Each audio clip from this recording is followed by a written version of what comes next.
Good morning friends, কেমন আছো তোমরা সবাই? আশা করছি ভালোই আছো। তো যে গরম পড়েছে, এই গরমে পাতলা করে বাটা মাছের ঝোল বানাবো।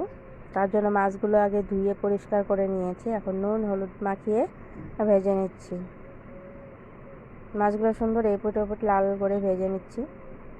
আর এই ঝোলটা আমি রান্না করব আলু আর বেগুন দিয়ে, কারণ এই গরমের সময় পাতলা করে আলু আর বেগুন দিয়ে বাটা মাছের ঝোল রান্না করলে না ভীষণই টেস্টি হয় খেতে।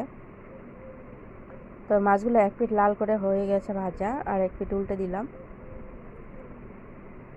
আর এদিকে আমি মশলা তৈরি করে নিয়েছি। দেখো, এখানে নিয়েছি ধনিয়া, টমেটো, লঙ্কা, রসুন, আদা আর অল্প পেঁয়াজ আর জিরে আছে, একসাথে পেস্ট করে নেব। তো এদিকে মশলাটা পেস্ট করতে করতে আমার মাছটাও ভাজা হয়ে গেছে। এখন মাছগুলো নামিয়ে নিয়ে আমি ওই কড়াইতে আরেকটু তেল দিয়ে আমি আলু আর বেগুনগুলো ভেজে তুলে নেব।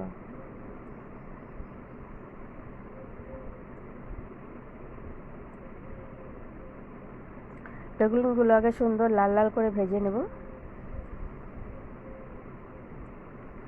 তো বেগুনগুলো দেখো সুন্দরভাবে ভাজা ভাজা হয়ে এসছে। এখন বেগুনগুলো নামিয়ে নিচ্ছি। এখন ভেজে নেব আলুগুলো। সুন্দর লাল করে ভাজা হয়ে গেছে। আমি একই সাথে কড়াইতে আমি দিয়ে দিলাম গোটা জিরে আর আলুগুলো ভেজে এর মধ্যে আমি একবারে মশলা দিয়ে কষিয়ে নেব। তো আলুগুলো সুন্দর লাল লাল করে ভেজে নিচ্ছি। এখন দিয়ে দিলাম একটা টমেটো আমি কুচি করে রেখেছিলাম।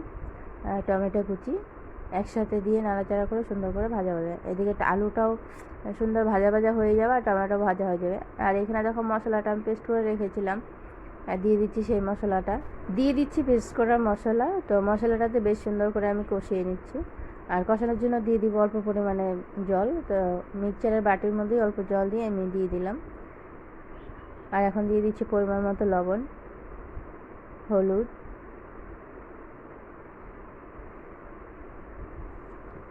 আর জিরে ধনিয়া যেহেতু একসাথে পেস্ট করে দেওয়া আছে, তো ওটা আমি আলাদা করে আর দিব না। মশলাটা বেশ সুন্দর কষানো হয়ে গেছে। দেখো, এখন দিয়ে দিলাম পরিমাণ মতো চিনি। তো চিনি দিয়ে আরেকটু কষিয়ে নিয়ে আমি এখন দিয়ে দিচ্ছি জল। তো ঝোলটা যেহেতু পাতলাই বানাবো, তো একটু বেশি পরিমাণে দিয়েছি। আর দিয়ে দিলাম কেটে রাখা বেগুনগুলো, যেগুলো ভেজে রেখেছিলাম। বেগুনগুলো দিয়ে মাছগুলো দিয়ে দিলাম। এখন বেশ কিছুক্ষণ ঝোলটা আমি ফুটিয়ে নেব, কারণ ঝোলটা নাকি যত জাল হবে ততই টেস্ট হয় খেতে। তো দেখো, আমার সবজিটা রেডি হয়ে গেছে। এখন আমি নামিয়ে নেব।